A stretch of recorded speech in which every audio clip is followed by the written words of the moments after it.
Today we're going to be talking about skateboard trick name origins. Turns out some trick names have some pretty interesting histories, so hopefully you'll learn something and have some fun. Up first we have the Ollie. Pretty much everyone knows the origin of the name of this trick by now, but I had to add it just because of the importance of this trick in skateboarding.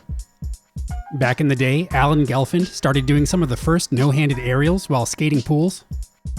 And because this was something that had never been done on a skateboard, he had the honor of having the trick named after him.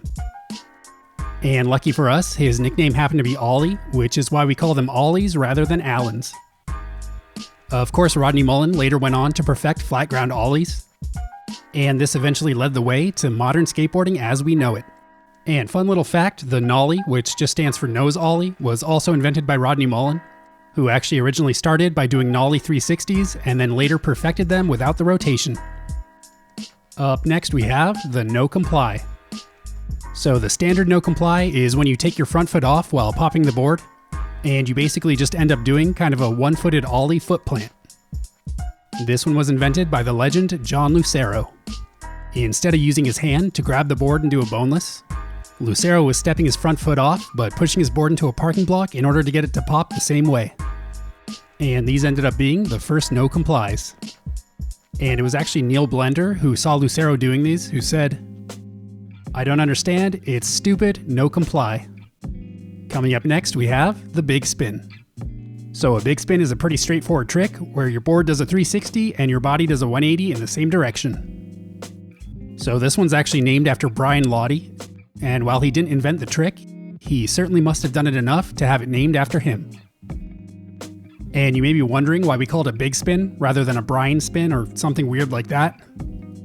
And that part actually comes down to his last name and the California Lottery.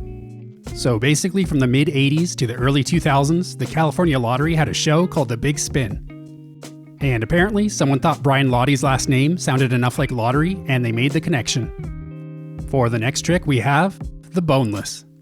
So this one's relatively odd, so try and follow me on this one. The boneless was actually invented back in the day by a skater named Gary Scott Davis. Well, Gary's friend Robert had a sock puppet that he had named Harry the Boneless One. And this was because he didn't have any bones and he needed your hand to come to life. Well, after Gary Scott David invented the trick, they ended up borrowing part of the sock puppet's name and it became known as the Boneless One. And eventually throughout the years, the name became shortened to just the boneless. Up next we have the manual. Now I've actually heard a few origin stories for this one, but I'm going to stick with the one that has the most support and makes the most sense. So back in the day, Pat Noho would do this trick where he would come out of the ramp, do a wheelie across the deck, and then come back in. And then according to Lance Mountain, it was either John Lucero or Neil Blender who said, "He's manually rolling out and manually rolling back in." And evidently this terminology must have stuck, and that's why we call riding on two wheels a manual. Now the other origin I've heard for this is that it comes from BMX, where if you're doing a wheelie, you're actually pedaling, which helps you lift up the front wheel. But a manual is where you're manually having to balance without pedaling to help you. Up next we have the melon grab. So the melon grab's name is actually a clever play on words, having to do with a certain type of hand plant called a sad plant. For a sad plant, you do a hand plant and grab the front side of your board with your front hand and then kind of tweak it out. Well, if you flip this upside down, put the skater in the air, and then flip the hand to the back side of the board, then you'd have a melon grab. And the name itself is actually just a shortened version of the word melancholy, which is just another word for sad, so you can see how it all ties together. And now for our last section, I'm going to go over a bunch of random tricks that are specifically named after certain skaters. The salad grind, which is basically just a crooked 5-0 where your front trucks are hanging over the ledge, was named after Eric Dressen, whose last name kind of sounds like dressing, as in salad dressing.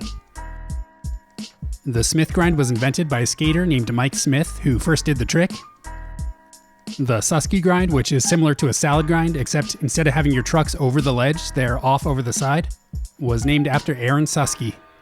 The Bennett grind, which is a 180 to switch Smith, or a switch 180 to Smith, was named after Matt Bennett.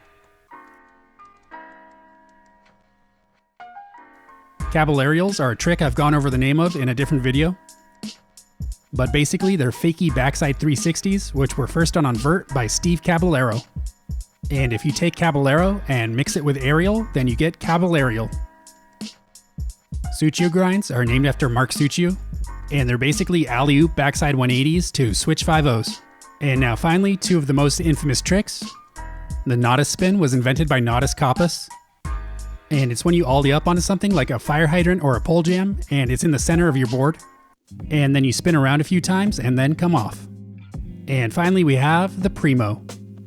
And this is basically any variation of standing on the rail of your board, whether it's stationary or sliding.